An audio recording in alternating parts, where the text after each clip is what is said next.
ठीक है, तो चलो आज हम लोग शुरू करेंगे इलेक्ट्रोमैग्नेटिक इंडक्शन। ठीक है, तो इलेक्ट्रोमैग्नेटिक इंडक्शन में जैसा कि मैंने तुम लोगों को बता दिया है, सबसे बड़ा नाम है फैराडे का, उसके बाद नाम है लेंज का, उसके बाद हेनरी का।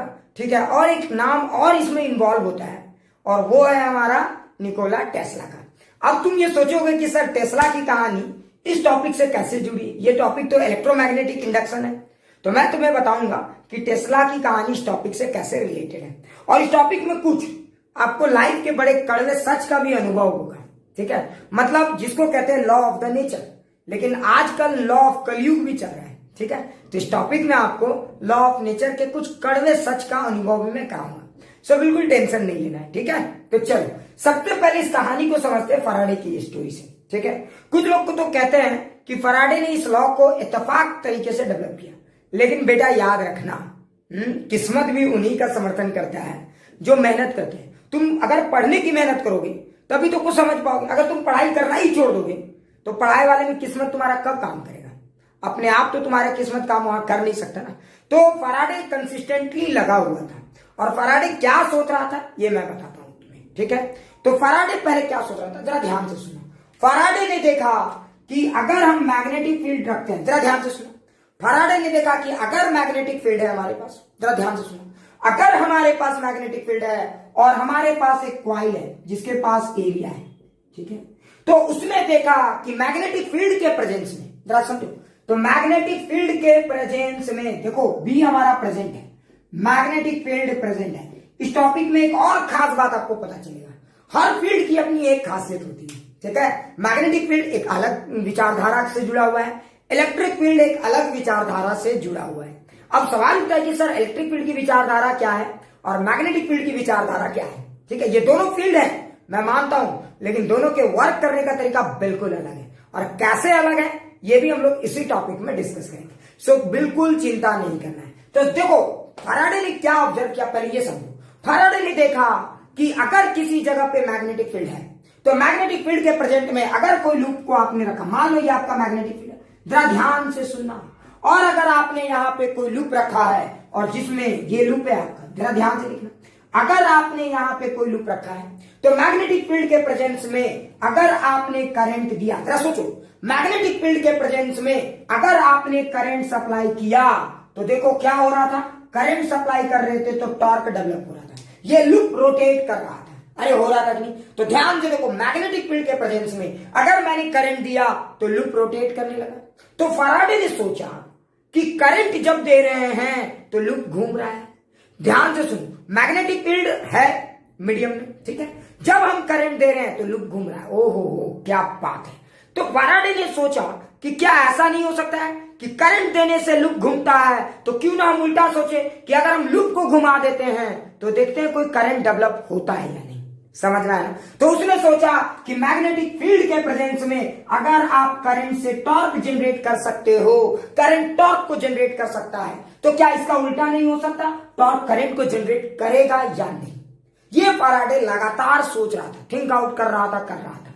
समझ में आया? और फैराडे की यही थिंकिंग थी, फैराडे लगातार एक्सपेरिमेंट कर रहा था और मैं इत्तेफाक की बात बताता हूं, उसकी वाइफ भी इस एक्सपेरिमेंट में बहुत सपोर्ट करी थी। ठीक है, अगर इंडिया की वाइफ होती ना तो छोड़ के भाग जाती, ये गारंटी दे रहा हूं। बोलते बेटा किस पगले से मेरा शादी होगी। ऐसे इंडियन लड़कियों को या इंडियन गार्जियन को, ठीक है, गवर्नमेंट जॉब वाले लोग ज्यादा पसंद आते हैं, वो इसीलिए पसंद आते हैं, समझ गए होगे। ठीक है, अब आगे बढ़ते हैं। पगला से शादी करोगे तो कितना दिन टिकेगा, समझने की कोशिश करो। क्लियर? अब की कहानी जरा ध्यान से देखो। तो फैराडे ने देखा कि अगर हम करंट दे रहे हैं तो लूप घूम रहा है। ओहो हो, फैराडे ने देखा कि अगर हम करंट दे रहे हैं तो लूप घूम रहा है, तो क्या उसका उल्टा नहीं हो सकता कि अगर लूप को घुमा दे तो क्या करंट डेवलप हो सकता है? ये नहीं, क्योंकि फैराडे को इस बात पे यकीन था कि नेचर में तो सिमेट्री चलता है। समझ में आ रहा है ना? तो करंट अगर टॉर्क के लिए जिम्मेदार है तो क्या अगर किसी तरह से टॉर्क दे दे तो करंट के लिए जिम्मेदार हो सकता है या नहीं? यही एक्सपेरिमेंट फैराडे थिंक आउट करना शुरू कर दी और लगातार उन्होंने 13 साल इस एक्सपेरिमेंट को किया है, ऐसा माना जाता है। मैं इसका कंफर्म ये नहीं कर सकता। ठीक है, लगातार उन्होंने इस एक्सपेरिमेंट को 13 साल किया है। इसी पर सोचते सोचते उन्होंने बहुत सारे एक्सपेरिमेंट्स किए लेकिन रिजल्ट नहीं आया। ठीक है, उनकी वाइफ भी लगातार इसमें सपोर्ट कर रही थी। फैराडे की किस्मत अच्छी थी, फराडे की सही में किस्मत बहुत अच्छी थी कि उसकी वाइफ भी उसी के विचारधारा की थी। ठीक है, अब आगे की कहानी समझो। अब आगे की कहानी सुनो। फराडे बेटा 13 साल से लगातार लगे पड़े थे और तुम बेटा 2 दिन पढ़ते हो, रिजल्ट नहीं आता, परेशान हो जाते हो कि मेरा मेहनत बेकार हो गया। तो फराडे 13 साल से एक छोटा सा चीज समझने की कोशिश कर रहे थे, करंट से टॉर्क। तो क्या टॉर्क से करंट हो सकता है या नहीं? समझ में? ये रिजल्ट नहीं आ रहा था। ठीक है, एक दिन वो गुस्सा उसा के क्या किया, मैग्नेट उठाए और फेंक दी। बेटा तुम घर में उठा के मैग्नेट फेंक दोगे तो तुम्हारे घर में लक काम करेगा ही नहीं। सोचो क्यों? तुम्हारे घर में क्या टंगा हुआ है? नींबू और मिर्ची। समझने की कोशिश कर, ये फराडे का घर था, यहाँ नींबू मिर्ची नहीं टंगा हुआ था, यहाँ पे कॉपर के क्वाइल टंगे हुए थे। समझने की कोशिश करो, क्लियर? तो वहां उन्होंने मैग्नेट को उठाकर फेंका और एक सेकंड जैसे ही मैग्नेट को उठाकर फेंका, ये इत्तेफाक है, वो मैग्नेट कहां से गुजर गया? क्वाइल के सामने से गुजर गया। और जैसे ही वो मैग्नेट किसी क्वाइल के सामने से गुजरा, ध्यान से सुनो, और वो क्वाइल किससे कनेक्टेड था? गैल्वेनोमीटर से कनेक्टेड था। ठीक है, आपका नींबू और मिर्ची किससे कनेक्टेड होता है? दरवाजे से कनेक्टेड होता है ना, धागे के हेल्प से दरवाजे से कनेक्टेड होता है। वहां पे वो क्वाइल किससे कनेक्टेड था? गैल्वेनोमीटर से कनेक्टेड था। तो बेटा जब सब कुछ अरेंजमेंट रहेगा तो किस्मत भी बहुत आसानी से समर्थन करेगा। बोलेगा भैया सारा अरेंजमेंट तो लेकर बैठा है, खाली हमको बस थोड़ा सा इसको सपोर्ट कर देना है ना। अब तुम्हारे केस में क्या होगा बेटा? नींबू को पहले क्वाइल में बदलना होगा, फिर दरवाजे की जगह गैल्वेनोमीटर। इतना बड़ा किस्मत किसी का साथ नहीं दे सकता। समझ रहे हो ना? क्लियर? तो अब आगे क्या हुआ ये समझो। तो क्वाइल से जैसे ही वो मैग्नेट पास किया, फराडे ने क्वाइल में, वो गैल्वेनोमीटर में क्या देखा? डिफ्लेक्शन ऑब्जर्व किया। तुम जानते हो गैल्वेनोमीटर तो बेटा एक नींबू मिर्ची की तरह, थोड़ा सा भी कुछ डिटेक्ट होगा, फट से बेटा लाल पीला हरा हो जाएगी, डिंग डिंग। समझ में आ रहा है? तो गैल्वेनोमीटर में डिफ्लेक्शन हुआ बेटा, गैल्वेनोमीटर में डिफ्लेक्शन। कुछ लोग बोलेंगे तो क्या हो गया? तुम्हारे लिए कुछ नहीं था, लेकिन फराडे ने इस ऑब्जर्वेशन को बहुत सीरियसली लिया। उन्होंने सोचा ये इत्तेफाक है या हर बार होता है। तो उन्होंने देखा कि जब जब वो मैग्नेट को क्वाइल के सामने से गुजार रहे थे, जब जब वो मैग्नेट को क्वाइल के सामने से गुजार रहे थे, तब क्वाइल के अलावा कोई और भी, मैग्नेट के अलावा कोई और भी हरकत कर रहा था। और वो हरकत कौन कर रहा था? गैल्वेनोमीटर। समझ में आया? और जब तक मैग्नेट क्वाइल के आमने सामने से गुजर रहा था, तब तक गैल्वेनोमीटर जॉन सीना की तरह नाच रहा था। समझ में आया? अरे क्लियर? अब यहां पे एक बड़ा इंटरेस्टिंग सवाल ये उठता है कि जब ये हुआ तो उसके बाद और क्या? अब क्या? अब तो उनको बस उस एक्सपेरिमेंट का थ्योरेटिकल सजेशन देना था। तो उन्होंने थ्योरी कंस्ट्रक्ट करना शुरू किया। कुछ लोग बोलेंगे सर ये तो 13 साल का मेहनत था, एक दिन में रंग लिया। 13 साल का मेहनत के बाद इत्तेफाक भी हुआ, उसके बाद भी एक एक्सपेरिमेंट से कंक्लूजन तक कोई नहीं पहुंच सकता। तो उन्होंने बहुत सारे एक्सपेरिमेंट्स किए, तब जाके वो एक कंक्लूजन तक पहुंचे। तो पहला एक्सपेरिमेंट उन्होंने क्या किया, और देखो उन्होंने अपनी ही लैंग्वेज को बार बार काट के कैसे नया नया लैंग्वेज में डेवलप किया है, यही मैं तुमको बताने वाला हूं। क्या इसको थोड़ा सा डिटेल से जानना चाहोगे? क्या इसको थोड़ा सा डिटेल से जानना चाहोगे इस चीज को? इसको ऑन कर देता हूं। ठीक है, अब यहां पे एक इंटरेस्टिंग सवाल ये हुआ कि अब उनके दिमाग में ये बात तो आ गया कि जब क्वाइल, जरा ध्यान से सुना, जब क्वाइल के सामने से मैग्नेट गुजरे तो गैल्वेनोमीटर जॉन सीना की तरह हरकत करे। अब गैल्वेनोमीटर, और समझ में आ रहा है ना, हरकत को समझ तो गए थे कि बेटा ये हरकत करंट डेवलप होने के कारण हो रहा है। लेकिन एक चीज याद रखना, माइकल फराडे के बारे में एक चीज आप जानो, वो थियोरेटिकल साइंटिस्ट नहीं थे। समझ में आया? वो प्रैक्टिकल करते थे। तो आप ये पूछ देते उनसे कि भैया ये मैग्नेट काहे, ये गैल्वेनोमीटर काहे जॉन सीना की तरह इसे कर रहा है, तो वो इसका एक्सप्लेनेशन नहीं दे सकते थे। क्लियर? ये एक्सप्लेनेशन किसी और ने दिया है। ठीक है, तो उस एक्सप्लेनेशन पे भी हम लोग एकदम डेप्थ में जाएंगे, टेंशन मत लेना, थोड़ा सा टाइम लग सकता है, लेकिन एक एक चीज आपको फील करा देंगे। अब सवाल उठता है कि हम उस पार्ट को समझे जो फराडे ने डेवलप किया है। ठीक है, तो फराडे ने पहला एक्सपेरिमेंट क्या किया वो जरा देखते हैं। ठीक है, फराडे ने पहला एक्सपेरिमेंट क्या किया पहले वो देखते हैं। ठीक है, आपको पूरा फील करा दूंगा इस बार EMI, समझ लो ऐसा होना चाहिए कि जिंदगी बदलने जैसी लगनी चाहिए। यकीन मानो, थोड़ा विश्वास रखना। अब सोचो उन्होंने क्या किया, एक इस तरह का लूप लिया, कोई भी कॉपर लूप हो सकता है, और यहाँ पे गैल्वेनोमीटर अटैच था। ठीक है, ये कॉपर लूप लिया और गैल्वेनोमीटर यहाँ अटैच कर लिया। जरा ध्यान से देखो, ये गैल्वेनोमीटर अटैच है और ये आपका कोई भी कॉपर का कॉइल हो सकता है या कुछ भी। ठीक है, और उसके बाद उन्होंने क्या किया, तो एक मैग्नेट लिया, और देखो ये मैग्नेट है, जरा ध्यान से देखना, उन्होंने क्या किया, इस मैग्नेट को इस लूप के सामने ले जा रहे थे। तो जैसे ही ये मैग्नेट को लूप के सामने ले जा रहे थे, जैसे ही ये मैग्नेट को लूप के सामने ले जा रहे थे, गैल्वेनोमीटर डिफ्लेक्ट हो रहा था। तो उन्होंने पहला स्टेटमेंट यही लिखा, When magnet moves in front of coil, जब किसी क्वाइल के सामने, अगर ये हमारा क्वाइल है, जब किसी क्वाइल के सामने मैग्नेट मूव करेगा तो ईएमएफ इंड्यूस्ड होगा। ये उनका पहला स्टेटमेंट है। देखो उन्होंने कैसे अपने ये स्टेटमेंट को बार बार बदला। तो स्टेटमेंट नंबर 1 उन्होंने क्या लिखा कि when magnet moves in front of coil, जरा ध्यान से सुनो, when magnet moves in front of coil, समझने की कोशिश, जब क्वाइल के सामने मैग्नेट मूव करेगा तो ईएमएफ इंड्यूस्ड होगा। अच्छा, तो उनकी वाइफ बोली कि आप खाली मैग्नेटवे को काहे मूव करा रहे हैं, हाँ थोड़ा कॉइलों को मूव करा के देखिए। तो जब उन्होंने मैग्नेट को कांस्टेंट रखा और कॉइल को मूव कराया आगे पीछे, तो देखा तब भी बेटा गैल्वेनोमीटर जॉन सीना की तरह हरकत कर रहा है। तो उन्होंने उस स्टेटमेंट को काट के बोला, अच्छा इसका मतलब चाहे मैग्नेट मूव करे तब भी ईएमएफ इंड्यूस्ड होगा, कॉइल मूव करे तब भी मैग्नेट, समझ में आ रहा है, गैल्वेनोमीटर डिफ्लेक्शन दिखाएगा। क्लियर, मतलब कोई भी मूव करे तो ईएमएफ इंड्यूस हो रहा है। तो उन्होंने स्टेटमेंट नंबर 2, देखो पहले उन्होंने क्या बोला था, when magnet moves in front of coil EMF induced. बाद में उन्होंने देखा, अरे भैया जब कॉइल भी मूव करता है, मैग्नेट रुका हुआ है, कॉइल आगे पीछे हो रहा है तो भी ईएमएफ इंड्यूस हो रहा है। तो उन्होंने स्टेटमेंट 1 को काटा, बोला ना ही ना छोड़ दे। फिर उन्होंने दिया दूसरा स्टेटमेंट और बोला when there is relative motion, जरा ध्यान से सुनो, when there is relative motion between magnet and coil takes place, जब मैग्नेट एंड कॉइल के बीच में रिलेटिव मोशन होगा, जब मैग्नेट एंड कॉइल के बीच में रिलेटिव मोशन होगा तब ईएमएफ इंड्यूस्ड होगा। समझ में आया? तो उनका दूसरा स्टेटमेंट दौड़ने लगा, समझ में आया? लेकिन जरा ठहरो, औरत लोग को तो जानते करते हो, सबकी मिजाज होती है। उनकी वाइफ बोली जरा ठहर के जी, समझ में आया? बोला क्या बात है, समझने की कोशिश करो। उनकी वाइफ बोली ठीक है, आपने कॉइल को मूव किया, मैग्नेट मूव किया, सब ठीक है, हमने माना, लेकिन एक बात बताइए, अगर हम कॉइलवा को ऐसे रख दे, ये कॉइल पहले ऐसे था, कॉइल ऐसे था, अब हम कॉइल को ऐसे रख दे और मैग्नेट को ऐसे मूव कराए, तो जरा देखिए तो क्या होता है। लगता है फील नहीं आया।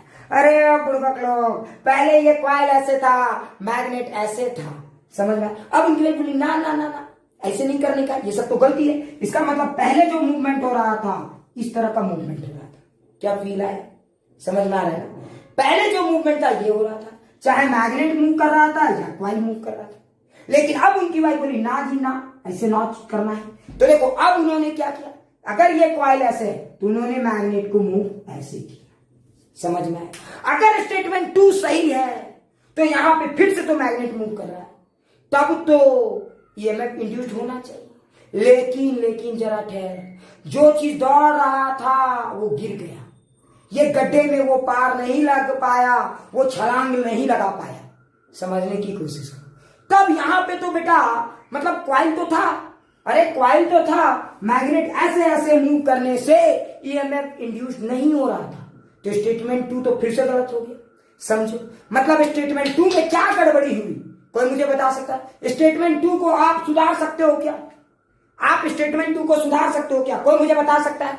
स्टेटमेंट 2 भी परफेक्ट नहीं था, क्योंकि इस बार तो कॉइल भी मूव या मैग्नेट कोई तो मूव कर रहा था, लेकिन ईएमएफ इंड्यूस नहीं हो रहा था। मतलब स्टेटमेंट 2 भी ना छोड़ दे। समझ में आया? तो फिर समस्या क्या थी?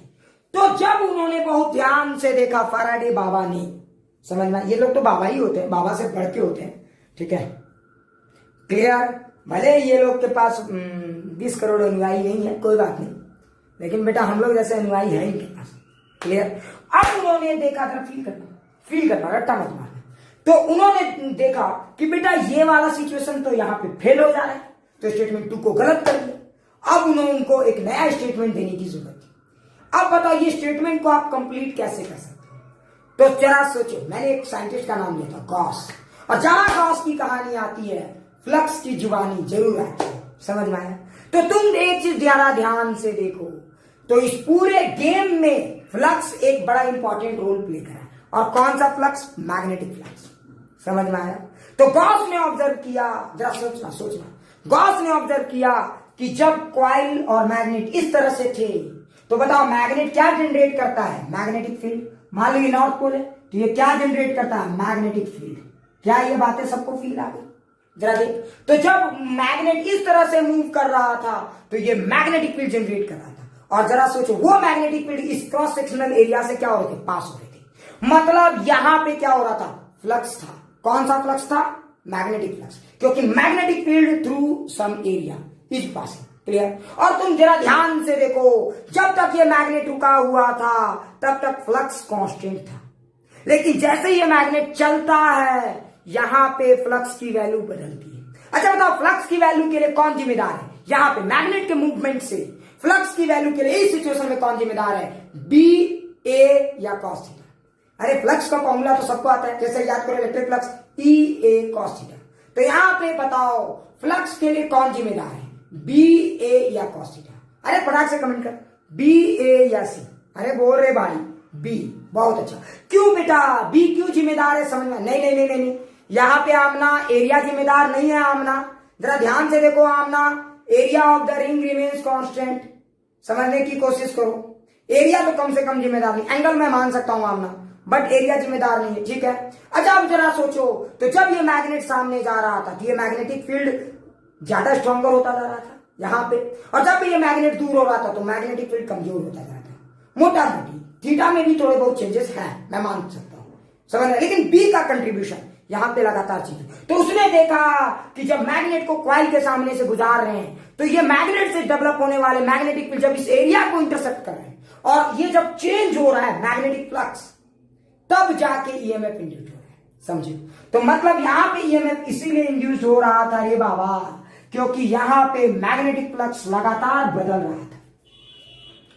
तो सवाल उठता है, यहां भी तो मूवमेंट, यहां भी तो मूवमेंट था, तो फिर यहां पे ईएमएफ क्यों नहीं इंड्यूस हुआ? स्टेटमेंट 1 और 2 के हिसाब से ये गलत है, ये नहीं वेरीफाई हो रहा है। क्यों भाई?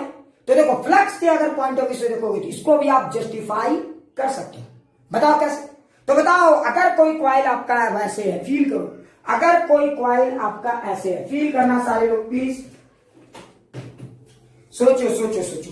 अगर कोई कॉइल आपका ऐसे है, फील करो, ये आपका कोई कॉइल है, तो सोचो अगर आपका मैग्नेट ऐसे मूव कर रहा है तो फ्लक्स तो हो रहा है, लेकिन अगर कोई कॉइल ऐसे है और मैग्नेट ऐसे मूव कर रहा है, तो बोलो क्या होगा? बोलो क्या होगा? क्या मैग्नेट के मूवमेंट से फ्लक्स में चेंज आएगा? आएगा कि नहीं आएगा? अरे यस या नो? अगर मैग्नेट को आप इस तरह से मूव करा रहे हो तो फ्लक्स में चेंज आएगा कि नहीं आएगा? अगर मैंने तुम्हें अच्छे से पिछले बैचेस में फ्लक्स समझाया है, क्लासेस में समझाया है, तो आप बिंदास बता सकते हो कि फ्लक्स में चेंज नहीं आएगा। अच्छा क्यों नहीं आ रहा है फ्लक्स में चेंज? बी तो बदल रहा है रे बाबा। देखो जब ये मैग्नेट दूर था बी कमजोर था, जब ये मैग्नेट क्लोज गया बी स्ट्रांग हो गया, जब मैग्नेट क्लोज गया बी और स्ट्रांग हो गया। तो फिर फ्लक्स में क्यों चेंज नहीं आ रहा है? कौन जिम्मेदार इस फ्लक्स को चेंज नहीं करने के लिए? कौन जिम्मेदार है? कोई मुझे बता सकता है क्या? अरे कौन जिम्मेदार है इस फ्लक्स को नहीं चेंज करने के लिए? फटाक से बताओ, बी, ए या सी? अरे कौन जिम्मेदार है? ए, यही तो गड़बड़ है। अरे जरा ध्यान से देखो, एंगल कौन जिम्मेदार है? एंगल। अच्छा ए से एंगल, हाँ very good very good, cos theta. समझने की कोशिश हो, अगर तुम जरा ध्यान से देखोगे तो तुम्हें समझ में आएगा इसका एरिया वेक्टर इधर है, मैग्नेटिक फील्ड वेक्टर इधर है। अरे बी की वैल्यू बढ़ने से क्या होगा? एरिया वेक्टर और मैग्नेटिक फील्ड वेक्टर के बीच में हर बार 90 डिग्री है, तो फ्लक्स में किसी भी तरह का चेंज नहीं आया। क्या ये बात समझ में आ गई? आप इसको प्रैक्टिकली भी फील कर सकते हो। ये कोई बहुत ऐसा टॉपिक नहीं है कि जब जिसको आप फील नहीं कर सकते। मैं आपको एक सिंपल एग्जांपल से भी इसको फील करा सकता हूँ। सो डोंट टेक टेंशन, दिखाता हूँ। मान लीजिए आपको फील कराने के लिए बताता हूँ। ये जैसे मोबाइल का ये देखिए, ठीक है, हाँ देखिए ये मोबाइल का, ये समझिए कि ये नॉर्थ पोल है। समझिए लाइट को आप ये, और ये जो लाइट के बीम दिख रहे हैं इसको आप मैग्नेटिक फील्ड की तरह ट्रीट कीजिए। तो देखो अगर तुम ऐसे रखोगे तो देखना तुम्हें ब्राइटनेस क्लियर दिखेगा। अगर तुम ऐसे रखोगे तो तुम्हें ब्राइटनेस देखो, जैसे जैसे ये सामने जा रहा है यहाँ पे ब्राइट, एक सेकंड मैं पूरा डार्क करके दिखाता हूँ तुम्हें, शायद ये बातें ज्यादा फील ना जाए। ठीक है, थोड़ा सा रूम का ये बदल देता हूँ। तो तुम अगर इस पूरे सेगमेंट को देखोगे तो देखो यहाँ पे तुम्हें ब्राइटनेस साफ बहुत ज्यादा दिखेगी। देखो तो अगर ये ऐसे चल रहा है तो देखो यहाँ पे ये चेंज हो रहा है, मतलब मैग्नेटिक फील्ड इंटेंसिटी। देखो ये एकदम ये ऐसे रखा हुआ है, ठीक है, तो थोड़ा सा एंगल पकड़ रहा था तो ऐसे नहीं दिखेगा, इसलिए मैंने थोड़ा सा टिल्ट किया। देखो एकदम जबरदस्त ब्राइटनेस दिखेगा, जरा ध्यान से देख। तो जैसे मान लो कि मैग्नेट सामने जा रहा है तो मैग्नेटिक फील्ड उस एरिया से स्ट्रॉन्गर होता जा रहा है, जैसे जैसे ये दूर हो रहा है मैग्नेटिक फील्ड कमजोर होता जा रहा है। क्या फील आ गया? तो यहाँ पे फ्लक्स का चेंज हो रहा है। लेकिन अगर तुम इसी मैग्नेट को ऐसे मूव कराओगे, फील करो, अगर तुम ऐसे मूव कराओगे तो जरा देखो एरिया वेक्टर में किसी भी तरह का चेंज नहीं आ रहा है। क्या ये बातें समझ में आ गया? अरे ये बातें समझ में आया या नहीं? समझ में आ रहा है? मतलब इंपॉर्टेंट ये नहीं है कि मैग्नेट मूव करे, मतलब इंपॉर्टेंट ये नहीं है कि कॉइल मूव करे, इंपॉर्टेंट ये है कि अगर तुम चाहते हो, जरा ध्यान से सुनो, अगर तुम चाहते हो कि ईएमएफ इंड्यूस्ड हो तो फ्लक्स चेंज करे, बस। वो फ्लक्स चाहे जैसे चेंज करे, कोई मैटर नहीं बनता, कोई मैटर नहीं होता। वो फ्लक्स आप जैसे चेंज करो, वो फ्लक्स बस चेंज होना चाहिए रे भाई। अगर फ्लक्स में चेंज आएगा ईएमएफ इंड्यूस्ड होगा। समझ में आया? तो फैराडे इतने बहुत सारे एक्सपेरिमेंट के बाद एक कंक्लूजन पे पहुंचे, समझ में आ रहा है? और उन्होंने उस कंक्लूजन को क्या लिखा, समझ गया होगा, ठीक है? हाँ, when flux changes through any coil, जब किसी भी कॉइल में फ्लक्स का चेंज होगा तो EMF induced in that coil, उस कॉइल में क्या इंड्यूस होगा रे बाबा? ईएमएफ इंड्यूस होगा। सो that is Faraday's first law. Clear? तो फैराडे बाबा ने पहले क्या बोला कि जब किसी भी कॉइल में ईएमएफ, ध्यान से सुना, इंड्यूस करना हो तो उस कॉइल से मैग्नेटिक फ्लक्स को चेंज करें। अब आपको जैसे चेंज कर सकते हैं, आपकी मर्जी। आप अगर इस मैग्नेट को रोटेट करेंगे तो भी तो चेंज हो रहा है, देखो आ रहा है जा रहा है। या आप सोचो इस मैग्नेटिक के सामने इसको घुमा दो तो भी तो मैग्नेटिक फ्लक्स चेंज हो रहा है ना। समझ में आ रहा है कि? तो ये भी तो तरीका हो सकता है ईएमएफ इंड्यूस करने का। आप दूर करो तो भी फ्लक्स चेंज हो रहा है, मतलब आप चाहे जैसे भी फ्लक्स में चेंजेस लाओ ईएमएफ इंड्यूस्ड होगा। क्या ये बातें सबको समझ में आ गई?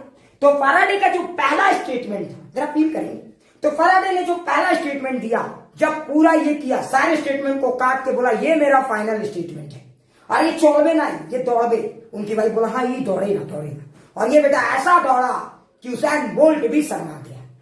समझ में आ रहा है? तो statement number 1 given by Faraday. तो स्टेटमेंट नंबर 1 क्या है, अब आपको फील आ गया होगा। तो उन्होंने जो स्टेटमेंट दिया, मैं आपको इसका पीडीएफ अवेलेबल करा दूंगा, सो लिखने की जरूरत नहीं, आप बाकी चीजें समझे। तो स्टेटमेंट नंबर 1 में उन्होंने क्या बोला, when flux changes through magnetic flux, when magnetic flux changes through any coil takes place, clear, EMF induced in that coil. This is statement number 1, ठीक है? तो मुझे लगता है स्टेटमेंट नंबर 1 सबको फील आ गया होगा कि मैं क्या कहना चाहता हूं। क्या ये स्टेटमेंट सबको फील आ गया? प्लीज ईमानदारी से एक बार सारे लोग बताओ, क्या ये स्टेटमेंट सबको फील आ गया? So this is the statement given by Faraday. लेकिन एक सेकेंड, स्टेटमेंट 1 इस बात को बताता है कि ईएमएफ इंड्यूस्ड होगा या नहीं। क्लियर? स्टेटमेंट 1 इस बात को बताता है कि ईएमएफ इंड्यूस्ड होगा या नहीं, ठीक है? तो देखो जब तक मैग्नेट, अच्छा एक बात बताओ, अगर ये मैग्नेट रुका हुआ है ईएमएफ इंड्यूस्ड होगा या नहीं? अरे बोलो ये मैग्नेट रुका हुआ है ईएमएफ इंड्यूस्ड होगा या नहीं? फ्लक्स तो है नहीं। तो याद रखना फ्लक्स का होना इंपॉर्टेंट नहीं है, फ्लक्स का चेंज होना इंपॉर्टेंट है। बेटा बहुत हाई फ्लक्स है तब भी ईएमएफ इंड्यूस नहीं होगा, बहुत लो फ्लक्स है तब भी ईएमएफ इंड्यूस नहीं होगा, लेकिन बहुत लो फ्लक्स में थोड़ा सा चेंज आ रहा है, जरा देखो, तब ईएमएफ इंड्यूस होगा। क्लियर? क्या ये बातें पूरा अच्छे से फील आ गया? अब जरा अब आप आगे बढ़ते हो, ठीक है? मैंने ये समझ लिया कि ईएमएफ इंड्यूस होगा, ठीक है? अब अगला सवाल दिमाग में ही आता है कि कितना ईएमएफ इंड्यूस होगा। मैं क्या ये मैग्नीट्यूड डिसाइड कर पाऊंगा? क्या ये मैग्नीट्यूड मैं कैलकुलेट कर सकता हूं कि अगर ईएमएफ इंड्यूस हो रहा है 1 वोल्ट 2 वोल्ट, कितना वोल्ट रे बाबा? So that is another statement, ठीक है? We need to understand. Clear? तो अगर ईएमएफ इंड्यूस्ड हो रहा है तो कितना, अगला टारगेट हमारा यही है। क्या सबको ये बातें फील आ गई? एक सेकंड में, मोबाइल इतना अच्छा टॉपिक चलता रहता है ना, ये जो मोबाइल बीच बीच में बच जाते हैं ना बेटा, ये दिमाग खराब करते। रुको एक सेकंड, सारे लोग रुक जाओ, ठीक है? क्या ये बातें सबको समझ में? तो अब हमें फैराडे के उस सेकंड स्टेटमेंट को समझना होगा जिसमें वो बताने की कोशिश करते हैं कि अगर ईएमएफ इंड्यूस हो रहा है तो कितना। Clear? So that is another statement. वो स्टेटमेंट क्या है? तो स्टेटमेंट 1 बताता है कि ईएमएफ इंड्यूस्ड होगा या नहीं, ईएमएफ इंड्यूस्ड होगा या नहीं, यस और no. This is statement 1। Clear? But what's about statement 2? तो स्टेटमेंट 2 क्या है उनका? तो स्टेटमेंट 2 बताता है अगर ईएमएफ इंड्यूस होगा रे बाबा तो कितना। तो उन्होंने देखो उसको लेकर डायरेक्ट एक्सपेरिमेंट से उन्होंने देखा कि ईएमएफ जो इंड्यूस हो रहा है वो फ्लक्स के रेट ऑफ चेंज पर डिपेंड कर रहा है। फ्लक्स जितने तेजी से चेंज हो रहा है ईएमएफ उतने तेजी से इंड्यूस हो रहा है, ये उन्होंने देखा, ठीक है? तो उनका स्टेटमेंट 2 क्या था EMF is directly proportional to the rate of change of flux. समझ में? जितना तेजी से फ्लक्स में जो चेंज आ रहा है उतना ज्यादा ईएमएफ इंड्यूस हो रहा है। क्लियर? तो EMF is directly proportional to the rate of change of flux, और उन्होंने इस प्रोपोर्शनलिटी को हटाया। ठीक है, तुम लोग समझ ही रहोगे। तो EMF is equal to d phi by d t. Clear? कुछ लोग बोलेंगे सर प्रोपोर्शनलिटी हट के यहाँ कहां चला गया? हर बार तो कुछ कुछ आता था, यहाँ पे 1 है। लेकिन एक सोचो, अगर लूप में n नंबर ऑफ टर्न्स है, जरा फील करो, तो ईएमएफ जो होता है वो डायरेक्टली प्रोपोर्शनल होता है rate of change of flux. अगर फ्लक्स में चेंज आ रहा है तब आप कहोगे ईएमएफ इंड्यूस्ड हो रहा है, अगर फ्लक्स में चेंजेस नहीं आ रहे तो ईएमएफ इंड्यूस्ड नहीं हो रहा है। लेकिन सोचो अगर किसी कॉइल में मान लो कि एक लूप के जगह मेरे पास n लूप है, तो बताओ फ्लक्स में अब कितना टाइम चेंजेस आएगा? n टाइम चेंजेस आएगा। अरे फ्लक्स में अब कितना टाइम चेंजेस आएगा? तो n टाइम चेंजेस आएगा। क्लियर? तो उन्होंने इसी स्टेटमेंट को एक फाइनल कन्वर्जन में लिखा n d phi by dt। Clear? So this is the main formula given by Faraday. तो फैराडे ने ये स्टेटमेंट लिखा और उन्होंने एक साइन आगे भी लगा दिया माइनस। क्लियर? अब कुछ लोगों के दिमाग में आ रहा होगा कि सर ये तो एक्सपेरिमेंटल है, क्या इसको हम लॉजिकली कभी समझ पाएंगे कि ईएमएफ क्यों फ्लक्स पे डिपेंड करता है? क्लियर? तो ये चीज आप आगे सीखोगे। दूसरा एक इंपॉर्टेंट पॉइंट ये है कि सर ईएमएफ तो इंड्यूस हुआ, ठीक है, आपने ये माइनस साइन क्यों जोड़ा? क्या शराब के नशे में? देखो कुछ लोग बेटा पहले ही परेशान हो जाते, अरे तू मेरे साथ रहा इतना दिन से ये नहीं समझ पाया, तू मेरे साथ रहा इतना दिन से ये नहीं समझ पाया कि मैं कोई भी चीज बिना समझाए तो आगे बढ़ नहीं सकता। ये माइनस साइन का चक्कर क्या है ये भी मैं बताऊंगा, लेकिन जरा पैसेंस रख। धैर्य एक चिड़िया का नाम है जिसके बाल पीले हैं, समझ में आया? बीक नीले हैं, समझ में आ रहा है? तो थोड़ा सा सुनो। तो अब कुछ लोग का सवाल आ रहा है कि सर यहां माइनस साइन आपने बिना सोचे समझे जो लिखा, जरा सा भी एफर्ट नहीं लगाया, उसका क्या चक्कर है ना? हाँ, क्या चक्कर है सर? बेटा तुम लोग तो निगेटिव को पहले पकड़ते हो, तो इतना पॉजिटिव चीजें बताया, उस पर कोई सवाल नहीं फरमाया, जहां निगेटिव बोला उसको जरूर हाथ लगाया। गधेड़वा लोग तो पहले पॉजिटिव चीजों को समझते हैं, पहले हम इस पे फोकस करेगा, हम माइनस पे काहे करेगा? मेरी मर्जी, हम बताएगा सब, लेकिन थोड़ा समझो। तो पहले इसको समझते हैं, ये क्या कहता है, तो पहले उस स्टेटमेंट को समझते हैं। वो स्टेटमेंट कहता है कि फ्लक्स जो, अगर ये कॉइल है हमारा, तो इसमें जो ईएमएफ इंड्यूस होगा वो rate of change of flux पे डिपेंड करेगा। अब जरा सोच, अच्छा बताओ फ्लक्स ज्यादा कहाँ ईएमएफ ज्यादा इंड्यूस होगा? कौन सा सिचुएशन? देखो पहला सिचुएशन, ये पहला सिचुएशन। दूसरा सिचुएशन, बताओ ज्यादा ईएमएफ कहाँ इंड्यूस होगा? अरे ज्यादा ईएमएफ कहाँ इंड्यूस होगा? इंड्यूस होगा ट्यूब में। क्लियर? अब कुछ लोगों के दिमाग में एक और सवाल आ रहा होगा, कुछ लोगों के दिमाग में एक और सवाल आ रहा होगा। सवाल तो बहुत आते हैं, सर ये तो ठीक है, लेकिन ये ज्यादा तेजी मूव करने से ऐसा क्या हो गया कि ईएमएफ जम के इंड्यूस हुआ? क्या ऐसा हो गया कि ईएमएफ जम के इंड्यूस हुआ? तो ये चीज भी आप आगे पढ़ोगे, थोड़ा सा पैसेंस रखना है। क्लियर? पैसेंस रखोगे मैं एक एक चीज डिस्कस करूंगा, नहीं रखोगे सब चल बसेंगे। क्या फील आ रहा है? अब अगला इंटरेस्टिंग पॉइंट ये उठता है, सर इस पे बड़ी लाइट मार दिया, बड़ा इस पे आप ये कर दिया। अब चलिए आइए निगेटिव का क्या चक्कर है ना? हाँ, अब अगला सवाल हमारे दिमाग में ये उठता है कि निगेटिव को लेकर हम लोगों का क्या विचार है ना? तो जैसा जानते हो पूरी दुनिया निगेटिविटी से भरी पड़ी है, मैं भी इवन निगेटिविटी से भरा पड़ा हूं। तो निगेटिविटी से किसी को छुटकारा नहीं मिला, कोई नहीं बच पाया, तो आप और हम कैसे बचेंगे? तो चलिए आज मैं आपको बताता हूं इस निगेटिविटी का चक्कर क्या है और ये पूरी दुनिया में निगेटिविटी क्यों फैल रही है। तो सवाल ये था, फैराडे से पूछा गया, एक्चुअली में ये निगेटिव का रियल एक्सप्लेनेशन फैराडे भी नहीं दे पा रहे थे। ठीक है, लोगों ने उनसे पूछा भैया ये निगेटिव कैसे लगाया? मतलब देखो भाई, मैं कोई थ्योरेटिकल साइंटिस्ट तो हूं नहीं, मैं कौन सा हूं? एक्सपेरिमेंटल। मैंने एक्सपेरिमेंट किया, ऐसा लगा दिया, बात खत्म। अब आप बाकी किसी थ्योरेटिकल साइंटिस्ट से पूछिए कि ऐसा क्यों हुआ। ठीक है, तो तुम्हारी तरह और हमारी तरह थोड़ी कर दे रहे हैं लोग, सीधा पूछ देंगे सर काहे हुआ? अरे कभी कभार अपने से भी तो अकल लगाया कर। ठीक है, तो एक सेकंड लाइट ऑन करता हूं, उसके बाद नेगेटिव चीजों में लाइट मारूंगा मैं, सो डोंट टेक टेंशन। ठीक है, अब अगला दिमाग में एक और बड़ा इंटरेस्टिंग सवाल आ रहा है। ठीक है, तो चलो जरा देखते हैं। अगला इंटरेस्टिंग सवाल है कि निगेटिव साइन का चक्कर क्या है। ठीक है, तो ये निगेटिव साइन जो है ना, वो लॉ ऑफ नेचर बताता है। ठीक है, क्या बताता है? Law of nature. Negative sign क्या है एक्चुअली में, पहले ये समझो। तो एक बात बताओ, एक कॉइल है हमारे पास, फील करना, एक कॉइल है। अगर मैं मैग्नेट को मूव कराया दे दनादन, तो इसमें करंट इंड्यूस होगा दे दनादन। लेकिन एक कॉइल में करंट दो तरीके से इंड्यूस हो सकता है, क्लॉकवाइज और एंटी क्लॉकवाइज। नहीं समझे? अरे कॉइल में करंट ऐसे भी तो घूम सकता है गिड़ गिड़, और करंट ऐसे भी तो घूम सकता है गिड़। तो अब सवाल ये उठा, हमें कैसे पता चलेगा कि करंट कब क्लॉकवाइज घूमेगा और कब एंटी क्लॉकवाइज घूमेगा? क्योंकि बैटरी के दो साइन हो सकते हैं, बैटरी इधर प्लस इधर माइनस। अरे बैटरी के ईएमएफ के दो साइन हो सकते हैं एक लूप में। अगर आप इसको देखोगे तो ऐसा भी तो पॉसिबिलिटी हो सकता है, इक्विवेलेंट डायग्राम बनाएंगे। या फिर एक और पॉसिबिलिटी हो सकता है, आप ऐसा देखोगे तो इधर पॉजिटिव इधर नेगेटिव। तो हमें कैसे पता चलेगा कि कब ये वाला ईएमएफ इंड्यूस हो रहा है और कब ये वाला ईएमएफ इंड्यूस हो रहा है? ये भी तो हमें जानना चाहिए कि नहीं। तो जब ये वाला ईएमएफ इंड्यूस होगा तो करंट का फ्लो ऐसे होगा, और जब ये वाला ईएमएफ इंड्यूस होगा तो करंट का फ्लो ऐसे होगा। लेकिन जरा ठहर, अब कैसे पता चलेगा कि करंट ऐसे फ्लो करेगा कि ऐसे फ्लो करेगा? तो ये कौन बताएगा?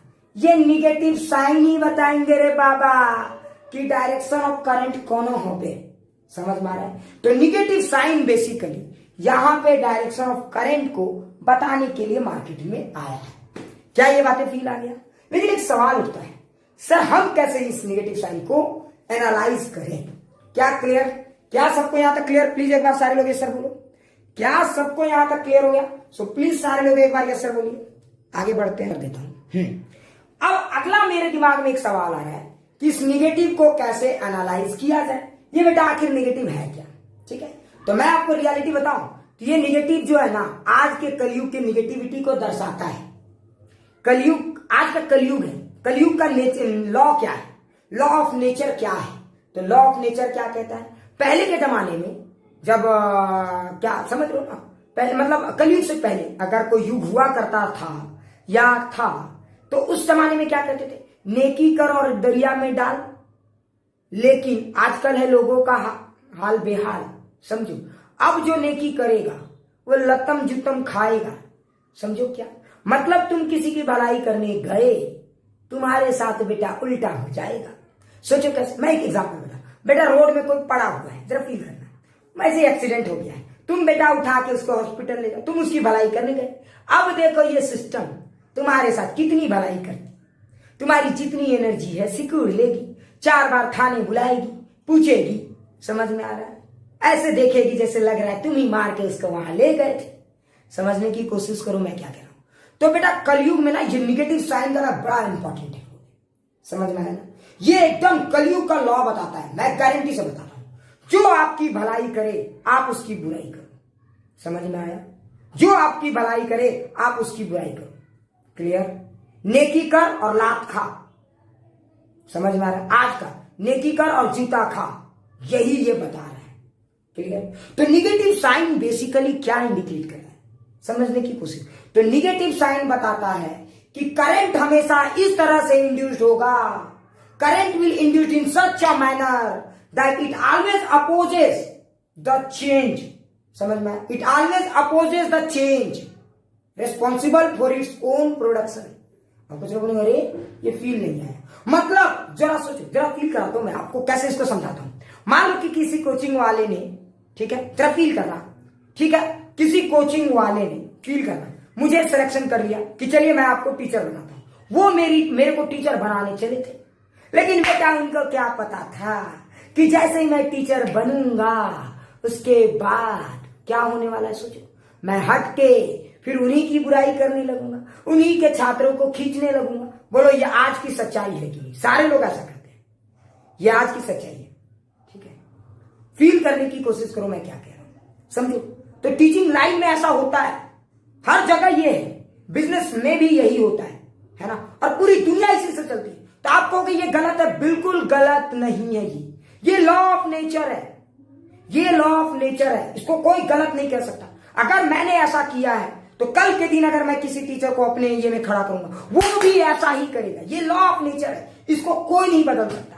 समझ में आ रहा है? जो आपकी भलाई करेगा आप उसकी बुराई करोगे।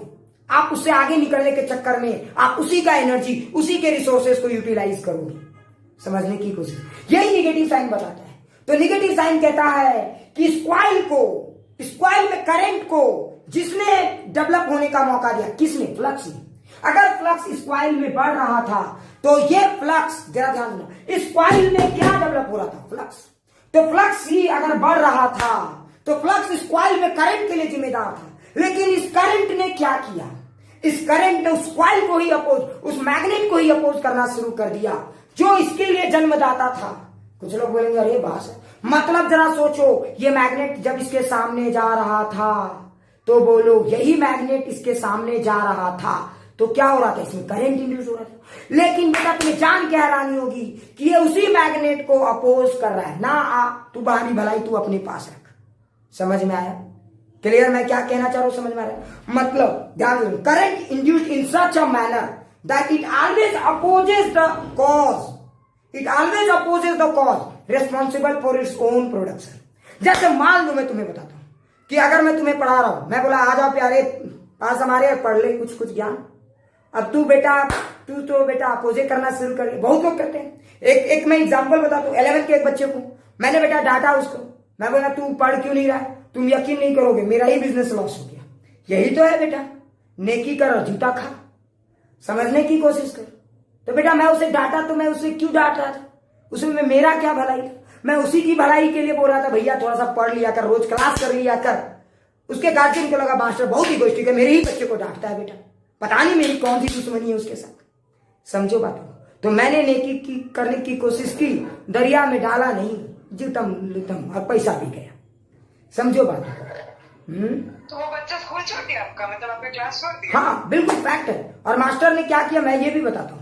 गूगल वाले मेरे जो ये में है ट्रांजेक्शन पेजेस का जो ये है, उसमें जाके 1 स्टार रेटिंग भी मार दिया। हम बोले वाह बहुत अच्छे, मतलब आजकल भलाई का तो जमाना ही नहीं है। समझे? हाँ बस उसके अलावा मुझे किसी ने 1 स्टार रेटिंग अभी तक नहीं दी है। समझने की कोशिश। तो चलो अब मैं आगे आपको बताता हूँ। ठीक है देवस्मिता प्लीज माइक ऑफ रखो, जरा ध्यान से सुनो, पूरे फील के साथ सुनो। मतलब जो आपकी भलाई करे आप उसी की बुराई करो। जैसे याद करो, अगर ये मैग्नेट सामने आ रहा था तो मैग्नेट बोला बाबू हम सामने आए तुम्हारी ही भलाई होगी। ई बेटा बोल रहा है काहे रे बाबा, तू कौन सा क्या कर दिया मेरे लिए? जैसे बच्चे क्या बोलते हैं गार्जियन को, गार्जियन अगर ज्यादा केयर करने लगते हैं बच्चों का तो बच्चा बोलते हैं आपका इस केयर से ना हमको घाटा और आप मत कीजिए मेरा केयर। चलिए आप थोड़ा सा आप बहुत ज्यादा केयर करते हैं, बोलते हैं कि नहीं बच्ची ये बात, ये सच है ना? सच है ना? देखो समझने की कोशिश। तो यही तो लेंज लॉ है, समझ रहे हो ना? यही इस नेगेटिव साइन का मतलब है। तो अब सवाल उठता है कि इस नेगेटिव साइन का मतलब आप समझ लो, लेकिन सवाल ये है कि इस नेगेटिव साइन को लॉजिकली कैसे समझे। देखो अगर मैं चाहता तो इसको इस तरह के प्रैक्टिकल एग्जांपल से आपको बहला फुसलाकर निकल सकता था, लेकिन मैं बिल्कुल ऐसा नहीं करूं। ठीक है, अब आते हैं रियल स्टोरी पे। बहुत हो गए लोक लुभावन बातें, समझ में आए? अब आते हैं रियल स्टोरी पे। तो देखो फैराडे ने ये तो कैलकुलेट कर लिया कि किसी भी कॉइल में कितना ईएमएफ इंड्यूस होगा, लेकिन फैराडे एक चीज नहीं समझ पा रहा था कि ये करंट का डायरेक्शन वो कैसे डिसाइड करे। तो फैराडे ने पूरे दुनिया में ढिंढोरा पिटवा दिया कि भैया जो करंट का डायरेक्शन देगा क्रेडिट उसी को मिलेगा। अब 2 लोग लग गए उस करंट के डायरेक्शन को निकालने के चक्कर में। ठीक है, 2 लोग लगे और वो 2 लोग कौन थे? लेंज था एक नाम और एक नाम था हेनरी। ये दोनों की यही मोटिवेशन, इन दोनों का यही मोटिव था, ये दोनों सोच रहे थे कि कैसे मैं बता पाऊं, कैसे मैं इसको एक्सप्लेन कर पाऊं कि करंट किस डायरेक्शन में होगा। क्लॉकवाइज होगा तो कब और क्यों, एंटी क्लॉकवाइज होगा तो कब और क्यों, यही उसे एक्सप्लेन करना था। समझ रहा? मतलब ये नेगेटिव साइन को बेसिकली फैराडे बाबा ने एक्सप्लेन नहीं किया है, इस नेगेटिव साइन को बेसिकली लेंज और हेनरी ने मिलकर एक्सप्लेन किया। लेकिन इत्तेफाक देखो मैं क्या कहता हूं, काबिलियत क्या चीज होती है मैं तुम्हें अभी समझाता हूं। ठीक है, तुम्हें समझ में शायद आ जाएगा मैं क्या कहना चाहता हूं। लेंज और हेनरी ये दोनों कंटेम्पररी साइंटिस्ट हैं, एक ही जमाने के एक ही समय के साइंटिस्ट हैं। ठीक है, क्लियर? अब मैं आपको बताता हूं, दोनों ने इंडिपेंडेंटली, दोनों एक दूसरे से अलग थे। लेंज जो था यूरोपियन साइंटिस्ट और हेनरी अमेरिकन साइंटिस्ट। क्लियर? दोनों ने थ्योरी एक साथ ही डेवलप किया। इत्तेफाक भी देखो, एक दिन एक समय पे डेवलप किया। लेकिन पता है दुनिया ने किसके थ्योरी को सुना? सुना दोनों के थ्योरी को, लेकिन क्रेडिट किसको दिया? लेंज को दिया। क्यों क्रेडिट लेंज को दिया गया? ये भी चीज सुन लो, क्यों क्रेडिट लेंज को दिया गया? क्या लेंज का थ्योरी सुपीरियर था? ना ना ना, दोनों के थ्योरी एक थे, दोनों की समझ एक थी, तो फिर दोनों को कंबाइंड रूप से क्यों नहीं क्रेडिट दिया गया? क्योंकि उस समय लेंज कहाँ का साइंटिस्ट था? यूरोप का। तो यूरोप का बोलबाला साइंस में ज्यादा था, इसीलिए लोग, समझ रहे हो ना, अभी यूट्यूब में देखते ही ऐरा गैरा नथु खैरा सबकी बोलबाला है। समझो बात को, समझ गए होगे मैं क्या कहना चाह रहा हूं? तो बेटा समझ रहे, ये दुनिया का दस्तूर है, क्वालिटी की समझ हर किसी को नहीं होती। क्लियर? जो स्टार बहुत दूर है, क्या वो बेटा कमजोर है? तुम नहीं देख पा रहे हो उन स्टार को, तो तुमको क्या लग रहा है कि उन स्टार में कोई चमक ही नहीं है? हाँ, समझो, ठीक है। और कुछ तो मानता हूं शाइनिंग स्टार सन की तरह है, इतना चमक रहे हैं कि आपकी जिंदगी उनके बिना कुछ है नहीं। इसका मतलब ये थोड़ी है कि पूरा यूनिवर्स में बेटा वही एक स्टार है, पूरा यूनिवर्स स्टार से भरा पड़ा है। कुछ स्टार लोगों को दिखते हैं, कुछ नहीं दिखते, समझ में आया? कुछ बेटा ब्लैक होल भी होते हैं, समझने की कोशिश करो। क्लियर? अब आगे आते हैं। तो बेटा लेंज और हेनरी ने लॉ को डेवलप किया, ठीक है, लेकिन क्रेडिट मिला लेंज को। हेनरी रोने लगा कि मैं क्या करूं? तो लोगों ने बोला जरा ठहर, तू क्यों परेशान है? तुम्हें किसी का यूनिट में, लेकिन नहीं बता रहे, ठीक है तुम मत रो भाई, तुमको कहीं लटका फटका देंगे। तो हेनरी को भी कहीं लोगों ने लटका फटका दिया, और समझ नहीं आ रहा, सेल्फ इंडक्टेंस, म्यूचुअल इंडक्टेंस का यूनिट हेनरी लगा दिया। हेनरी भी खुश, समझ लो, बोला ठीक है, समझने की कोशिश करो, ठीक है। तो अब सवाल उठता है कि लेंज ने आखिर क्या लॉ दिया, ठीक है। तो लेंज का वही है लॉ, ठीक है, जो आपकी भलाई करे आप उसकी बुराई करो, ठीक है। Current induced in such a manner that it always opposes the change responsible for its own production. ये अपने ही प्रोडक्शन के लिए जो जिम्मेदार है उसी को अपोज करेगा, दैट इज द लेंज। लेकिन एक सवाल उठता है, क्यों ये अपोज कर रहा है? क्यों एक टीचर किसी दूसरे कोचिंग वाले को अपोज करते हैं? क्यों? ये basic law of the nature है, समझने की कोशिश करो। क्यों ऐसा हो रहा है? कोई बता सकता है मुझे ऐसा क्यों हो रहा है? इसके पीछे का चक्कर क्या है? पता है? इसी चीज को समझा किसने?